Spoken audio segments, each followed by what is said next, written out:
Сегодня особенно необходимы подходы, ориентированные в будущее, опирающиеся на стратегическое понимание глобальных процессов, что сегодня востребован реализм в политике. Россия является наследницей Советского Союза и в этом своем качестве, в качестве продолжателя традиций досоветской эпохи развития нашего государства, отчетливо сознаем контрпродуктивность мессианства, попыток навязывать другим народам собственные модели развития и ценностей. И в этой связи, конечно, регион Ближнего Востока и Северной Африки является наглядным примером того, насколько абсурдно выдавать желаемое за действительное и подменять реальность идеологическими химерами. Насколько опрометчиво называть арабской весной, охватившую регион, эпоху трагических потрясений. Насколько неверно заниматься геополитической инженерией, способствуя расширению пространства хаоса, которое заполняется и очень быстро террористами. Россию порой обвиняют некоторые западные деятели в ревизионизме, непредсказуемости, упрекают в разрушении международной системы. Но если понимать глобальную архитектуру как опору на международное право, на центральную роль ООН, а в европейских делах на хельсинские заключительные принципы, то Россия как раз является хранительницей этого порядка. В то время как наши партнеры в Соединенных Штатах, в Европе, в НАТО выступали, как вы помните, разрушители этого порядка, когда бомбили Югославию, вторгались в Ирак, сломали ливийскую государственность в грубые нарушения резолюции Совета Безопасности ООН. В век информационных технологий стираются грани между политикой и пропагандой. Особенно если ключевой, я бы сказал, всепоглощающей заботой правительства становится победа в очередном электоральном цикле. Россия твердо и последовательно выступает за то, чтобы вывести международную политику из этого зазеркалья и взяться, наконец, за серьезную совместную работу по поиску оптимальных решений общих для всех проблем.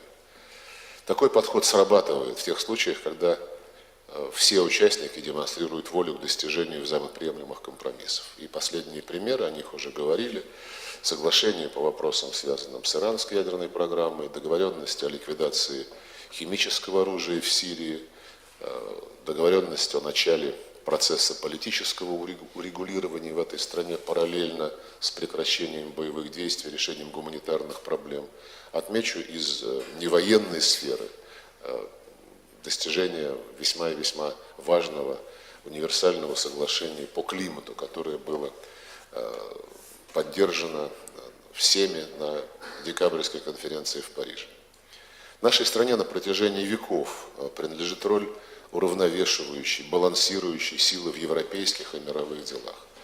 И сегодня ход исторических событий выводит Россию на ключевые позиции в процессе формирования новой архитектуры международных отношений. Здесь у нас единомышленников очень много, подавляющее большинство государств, включая прежде всего наших партнеров по Евразийскому экономическому союзу, Организации договора коллективной безопасности, Содружества независимых государств, БРИКС, Шанхайской организации сотрудничества. Продвигая свои позиции, Россия отнюдь не пытается подталкивать международную ситуацию к новой биполярности по линии Запад-не Запад или Запад-Евразия.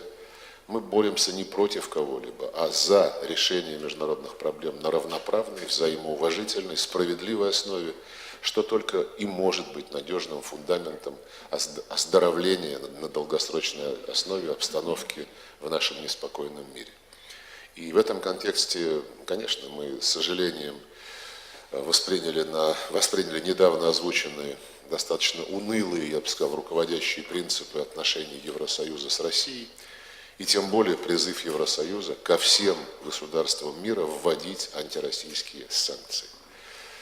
Такие лишенные воображения, лишенные понимания, стремительно меняющегося глобального контекста позиции, я думаю, худший вариант, так сказать, туннельного мышления. На этом фоне Россия призвана продолжать продвигать интеллектуальный подход, политический динамизм, наращивать позитивное влияние на формирование нового мироустройства. Мы продолжаем твердо исходить из того, что будущая структура глобального управления должна строиться на полицентричной основе, опираться на партнерство основных центров современного мира, отражающие его культурно-цивилизационное многообразие.